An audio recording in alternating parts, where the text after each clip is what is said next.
I grew up in a family of entrepreneurs. Both my father and my mother are self-starters.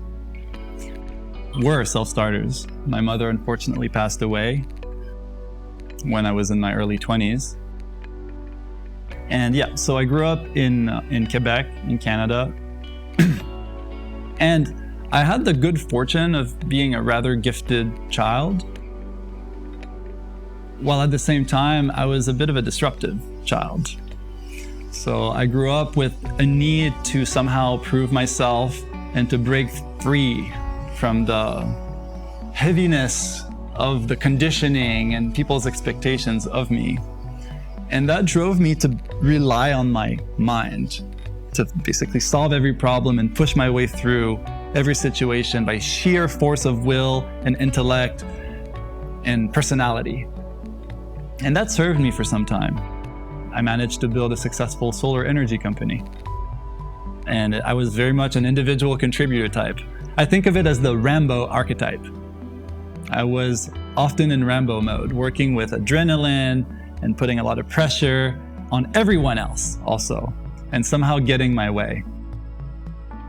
And there came a point where that simply wasn't working anymore.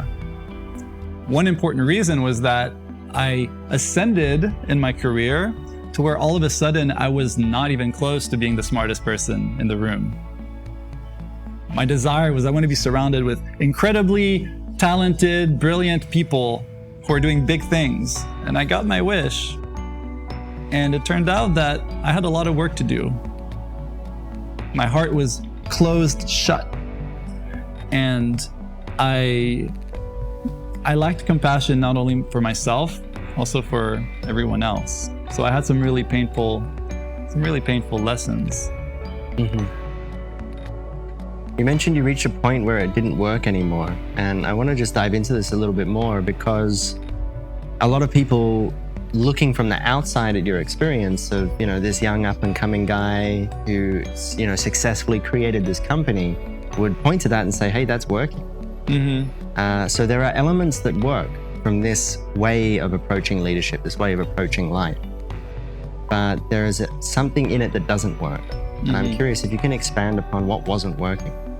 What wasn't working was that I couldn't relax into all of the resourcefulness that was around me and all the accomplishments that I was creating for myself and also for my organization. And I couldn't relax. I couldn't take it in.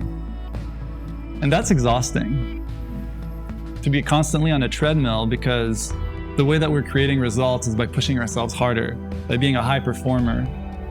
And then the moment that we're not performing anymore, all of a sudden we're not worthy anymore. Or that's a story that we tell ourselves. And somehow we've conditioned the world around us to reinforce that story. Because if I'm not being kind to you and we don't have a deeply trusting relationship, this attitude of, so what have you done for me today? That's going to be predominant, and for good reason. Mm-hmm.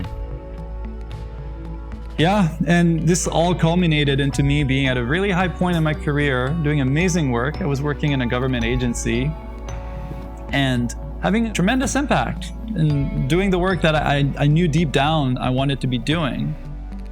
And then I had to leave the agency because I was creating conflict and disarray with my heart in the right place. That's what I was being told. Your heart's in the right place. You're going about this all wrong. You're pushing too hard. You're making yourself the problem here.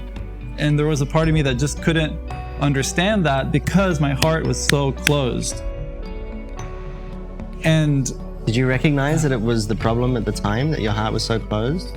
I couldn't see that because I was so beholden to the tyranny of my mind and my thoughts and my assumptions and my stories and my righteousness. Mm-hmm. And in the leadership capacity I was called to serve in, much more than that was required of me. Much more than simply being a high performer was asked of me.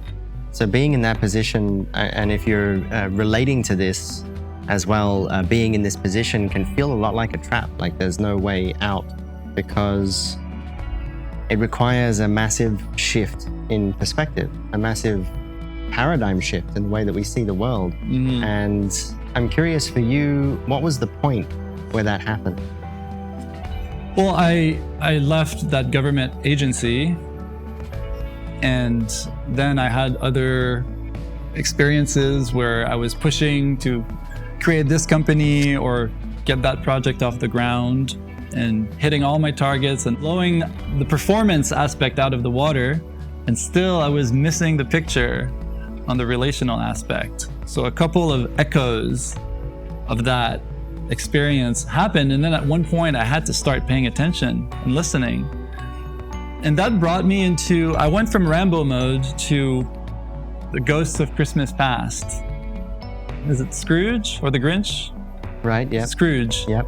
This cynical, greedy man doesn't want to give to the kids on the street. It's kind of like has everything yet doesn't share anything. So these ghosts come and bring him to his past and have him confront the harm that he's done and guide him into opening his heart so that he can actually feel compassion and love for himself too and become a better person. So yeah, I went through this journey of cultivating better mastery for myself. And then I realized that this Rambo mode of pushing through, and then the experience of the Ghosts of Christmas Past, the difficult self-awareness that came with that, well, that gets married into a journey towards being a masterful leader, becoming a Jedi of sorts, getting into Jedi mode. So from Rambo mode to Jedi mode. And there's some examples of great leaders that have cultivated the level of awareness that's required to be a truly masterful leader. One is Nelson Mandela. What an extraordinary man. He was imprisoned and persecuted by the very people that he was feeling called to help. And then through that experience, he developed the empathy and the acceptance to become a leader for all and really move South Africa forward in a very difficult time in its history. He was definitely an inspirational leader. Yeah. Without a doubt. Yeah. So going through whichever role model we choose, going through a process of really gaining an awareness for what is this world that I'm living in? How can I expand my perspective? How can I be better calibrated with reality as it is beyond my own unique perspective? How can I have the curiosity and the vulnerability to start to see the world through somebody else's eyes? And then from there, regaining our power. From there, stepping into our power in a way that's far more compassionate, masterful, like a Jedi.